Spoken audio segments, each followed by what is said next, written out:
Saudari-saudaraku, dimanapun Anda berada, bertemu kembali dengan saya, Romo Tino SSCC, di dalam catatan pesiarah.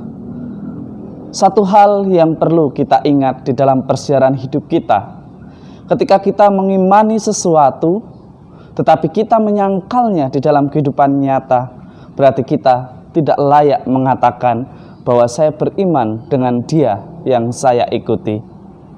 Sebelum kita memulai permenungan dari catatan pesiarah, marilah kita membuat tanda kemenangan Kristus.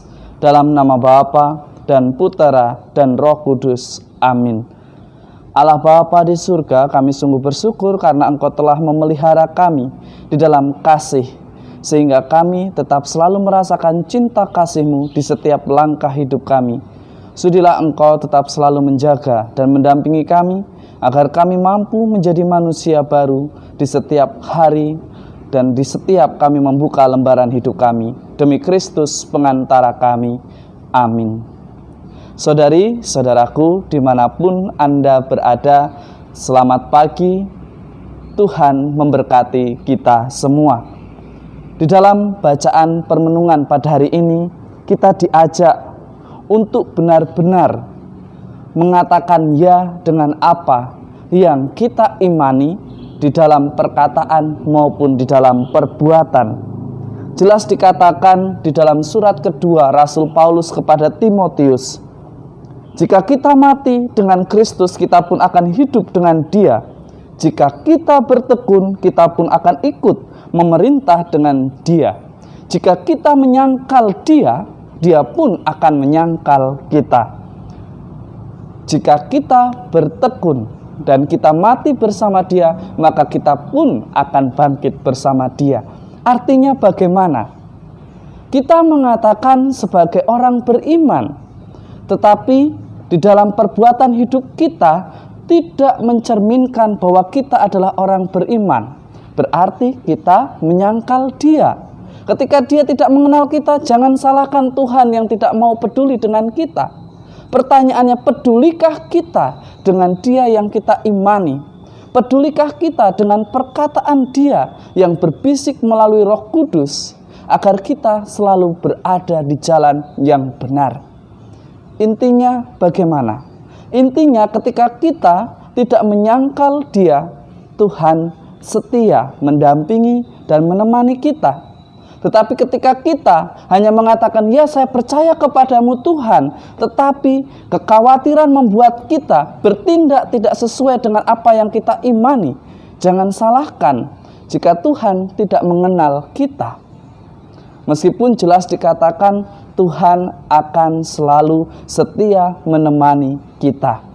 Tetapi ingat, Tuhan mengenal orang-orang yang taat dan bertekun untuk melaksanakan apa yang menjadi ajarannya. Lalu ajaran yang mana?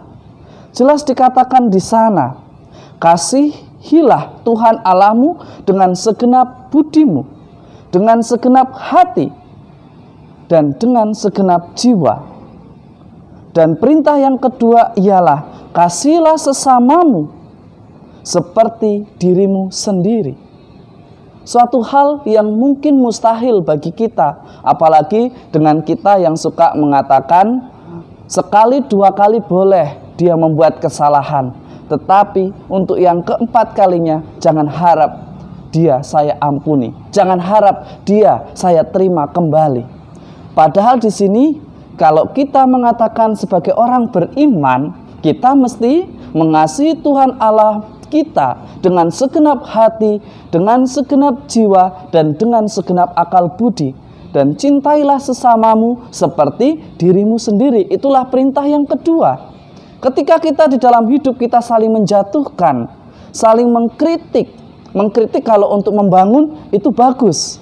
Tetapi kalau kritik hanya karena kecemburuan, hanya karena kebencian, hanya karena ketidaksukaan, ini menjadi tanda tanya. Apakah kita benar-benar bertekun di dalam mengikut Dia? Ataukah kita menyangkal Dia yang berbicara agar mengasihi sesama kita dan Tuhan Allah kita? Saudari-saudaraku yang terkasih, hari ini kedua bacaan ini menantang kita Beranikah kita untuk tidak menyangkal Dia di dalam hidup kita? Dan semoga berkat Tuhan memberkati kita dalam nama Bapa dan Putera dan Roh Kudus. Amin. Seringkali kita dengan mudah mengatakan bahwa kita orang beragama, tetapi seringkali pula kita dengan mudah jatuh dengan apa yang kita ucapkan, dengan apa yang kita janjikan, karena kita tidak mau ikut dengan apa yang menjadi rencana Allah di dalam hidup kita.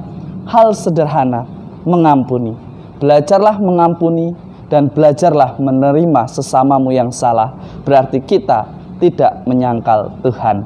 Selamat beraktivitas dan jangan takut dengan perubahan. Selamat pagi dan Tuhan memberkati. Amin.